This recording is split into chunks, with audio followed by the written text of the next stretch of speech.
حدیث پاک میں آتا ہے اگر تم اللہ پر توکل کرو جیسا کہ توکل کرنے کا حق ہے، اللہ تمہیں ایسے روزی دے گا جیسے پرندوں کو روزی دیتا ہے۔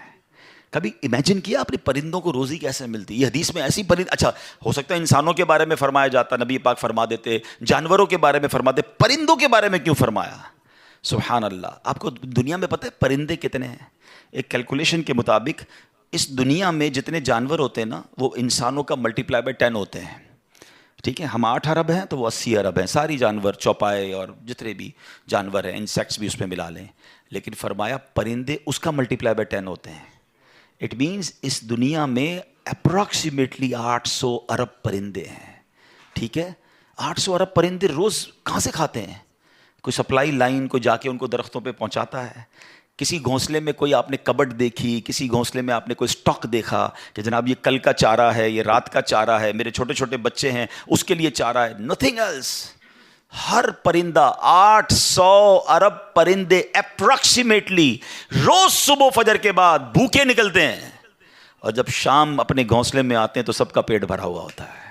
سب کو کون کھلا رہا ہے؟ کوئی تو ہے جو نظام ہستی چلا رہا ہے، میرا خدا ہے۔ ایمان لاؤ نا، توکل کرو۔ جب پرندوں کو 800 ارب پرندوں کو روزی دے سکتا ہے، ارے میں اور آپ اشرف المخلوقات ہیں، میں ٹینشن ہی نہیں ختم ہو رہی کال کرو تھی نو ہے، سال بعد کیا ہوگا، بچی کی شادی کیسے ہوگی، میرے کاروبار کا کیا ہوگا، ارے مارکیٹ ڈاؤن ہو رہی ہے، ڈالر اوپر ڈالر نیچے، اسی ٹینشن میں مر گئے۔ یار جو رب چونٹی کو کن اور ہاتھی کو من دے سکتا ہے وہ اس نے مجھ سے بھی وعدہ کیا ہے۔ سیکھو نا حضرت ابراہیم سے، کاش یہ توکل نصیب ہو جائے۔ تھوڑی ایج اور بڑھتی ہے، آپ نے ایک بار ایک بڑا کمال کا منظر دیکھا کہ ایک بندے کو سمندر میں اس کی ہلاکت ہو گئی، سمندر میں وہ ڈوب کے مر گیا، مچھلیوں نے کھایا اس کی باڈی کو، تھوڑی دیر بعد اس کی لاش سمندر کے کنارے پہ آئی، تو پھر جانوروں نے کھایا، اس کے بعد دیکھا کہ پرندے آئے، پرندوں نے بھی اس کی باڈی سے کھایا۔ آپ کے ذہن میں خیال آیا کہ یا اللہ یہ بندے کو قیامت کے دن تو کیسے اٹھائے گا؟ ایمان تو تھا مگر اس کی باڈی کے اجزاء تو 3 الگ الگ مخلوقات کھا گئیں، اور قیامت کے دن یہ واپس کھڑا ہونا ہے اس نے۔ تو سبحان اللہ، آپ نے اللہ سے کہا وَإِذْ قَالَ إِبْرَاهِيمُ۔ پھر یہ دیکھیں حضرت ابراہیم کا یہ واقعہ بھی قرآن میں موجود، 3 پارے میں سورہ بقرہ۔ آپ کہتے ہیں وَإِذْ قَالَ إِبْرَاهِيمُ رَبِّ أَرِنِي كَيْفَ تُحْيِي الْمَوْتَى۔ اے اللہ، حضرت ابراہیم نے عرض کی کہ اے میرے رب مجھے دکھا دے تو مردے کیسے زندہ کرے گا؟ ارشاد ہوتا ہے قالا اولم تؤمن، اے ابراہیم تو ایمان نہیں لایا، تجھے یقین نہیں؟ قالا بلا ولکن لیطمئن قلبی، اے اللہ ایمان لایا ہوں، مجھے یقین ہے مگر میں ذرا دل سے دیکھنا چاہتا ہوں اور قرار آ جائے، میں عین الیقین چاہتا ہوں، میں اس کو مزید دیکھنا چاہتا ہوں۔ قال فخذ 4 من الطیر، قرآن کہتا ہے رب نے فرمایا کہ اچھا 4 پرندے لے، فَصُرْهُنَّ إِلَيْكَ ثُمَّ اجْعَلْ عَلَىٰ كُلِّ جَبَلٍ، فرمایا اس کو اپنے ساتھ ہلا لے، اپنے ساتھ مانوس کر لے، پھر ان کا ایک ایک ٹکڑا پہاڑ پر رکھ دے، مِنْهُنَّ جُزْءًا ثُمَّ ادْعُهُنَّ يَأْتِينَكَ سَعْيًا، فرمایا پھر انہیں بلا، وہ تیرے پاس چلے آئیں گے پاؤں سے دوڑتے، وَعْلَمْ أَنَّ اللَّهَ عَزِيزٌ حَكِيمٌ، اور جان رکھ اللہ غالب حکمت والا ہے۔ اب ہوا کیا، حضرت ابراہیم کو حکم ہوا کہ 4 پرندے لیں۔ اب آپ نے 4 پرندے الگ الگ لیے، مور لیا، کبوتر لیا، آپ نے مرغ لیا اور ایک گدھ لیا، ان 4 کو اپنے ساتھ تھوڑا ٹائم رکھا تاکہ وہ آپ سے انسیت پالے، تاکہ 4 کے بارے میں کنفرم بھی ہو جائے کہ یہی 4 ہے، کوئی اور مکس نہ ہو جائے۔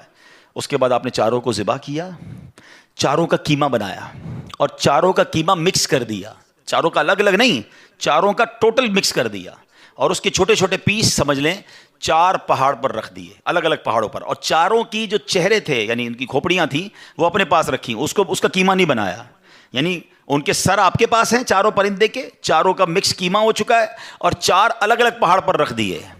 قرآن نے کیا کہا تو انہیں پکارو ہیں۔ اب یہ بھی ذرا میں آگے آ کے بتاؤں گا اس ایک خوبصورت آیت کے اس جز سے کیا سیکھنے کو مل رہا ہے۔ قرآن نے کیا کہا کہ انہیں پکارو، تو آپ نے کہا یا ایھا الدیک، اے مرغ، یا ایتھا الحمامہ، اے کبوتر، یا ایھا النسر، اے گدھ، یا ایھا الطاؤس، اے مور۔ آپ کی پکار پر وہ 4 پرندے جو ہیں ان کا قیمہ اب آسمان پر اڑنا شروع ہوا ہے۔ فکشن، گرافکس ہیں، آج کل اینیمیشن کا دور ہے، کمپیوٹر پر جناب لوگ بہت ساری چیزیں بنا لیتے ہیں۔ سنو 5000 سال پہلے قرآن میں یہ واقعہ موجود ہے کہ کیا ہوتا ہے؟ ان چاروں کا کیما اڑتا ہے، اور اب جس کا مرغ کا ہے وہ مرغ کی طرف، مور کا ہے تو مور کی طرف، کبوتر کا چاروں کے جسم پورے کمپلیٹ ہوتے ہیں، سر نہیں ہے، سر تو آپ کے پاس ہے نا، وہ چاروں پرندے بغیر سر کے دوڑتے ہوئے آپ کے پاس آتے ہیں، زندہ ہو جاتے ہیں مگر سر نہیں ہے، قریب آتے ہیں تو حضرت ابراہیم نے ان کا سر جو ہے وہ واپس ان کے پاس لگا دیا، سب سر بھی ان کا لگ گیا، آ کر دانا چگنے لگ گئے۔ حضرت ابراہیم نے اپنی آنکھوں سے مردوں کو زندہ ہونے کا واقعہ دیکھا اور آپ کے دل کو اطمینان اور قرار آیا، میرا رب یہ ہے۔ کیسے ہیں کہتے ہیں کسی کو شیر کھا جائے، کسی کو مچھلی کھا جائے، کسی کی سمندر میں موت آ جائے، معاذ اللہ کسی کے پرخچے اڑ جائیں، کوئی آگ میں راکھ ہو جائے، میرا رب چاہے تو سب کو دوبارہ جسم ان کی تمام باڈی کو پھر کریٹ کرے گا اور وہ قیامت کے دن جمع ہوں گے۔ حضرت ابراہیم نے یہ اپنی آنکھوں سے دیکھا۔ حضرت ابراہیم علیہ السلام کے اس واقعے سے کیا سیکھنے کو ملا؟ پہلی بات، میرے رب کی قدرت کیسی ہے، ان اللہ علی کل شیء قدیر، ٹھیک ہے۔ دوسری بات، علماء کہتے ہیں، صوفیانہ تفسیر اس کی لکھی گئی کہ 4 پرندے کیوں لیے گئے، کبوتر، مور، گدھ اور چوتھا مرغ۔ فرمایا ان چاروں کی نا ایک بری خصلت ہے، مرغ ہے اس کے اندر شہوت بہت ہے، جو کبوتر ہے اس کو اپنی اڑان پر بڑا ناز ہے، بڑا تکبر ہے، بہت اونچا اڑتا ہے۔ فرمایا گدھ جو ہے اس کا کیا پرابلم ہے، گدھ کے بارے میں فرمایا کہ وہ لالچی بہت ہے۔ اچھا، پھر اس کے بعد ایک اور پرندہ ہے مور، اس کو اپنی خوبصورتی پر بڑا ناز ہے، وہ خوبصورتی کی وجہ سے بڑا پراؤڈ فیل کرتا ہے۔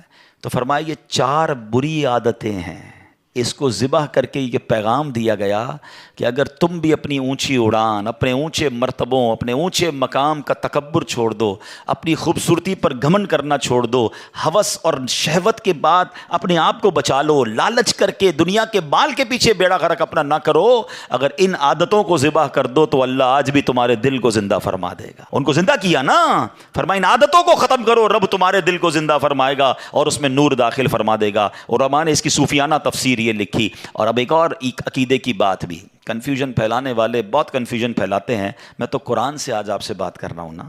اللہ نے کیا کہا کہ انہیں پکارو، وہ تو دنیا میں نہیں تھے پرندے، مر چکے تھے، کیما بن چکا ہے، کیما بنے ہوئے پرندوں کو رب کہہ رہا ہے پکارو۔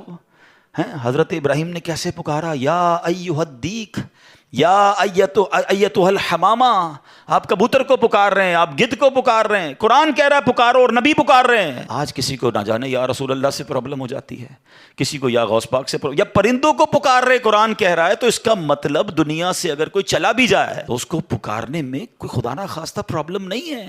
اللہ سمجھ کے تھوڑی پکارتا ہے کوئی، اللہ کے بندے سمجھ کر ہی پکار رہے ہیں نا، اللہ کی مخلوق سمجھ کر پکار رہے ہیں۔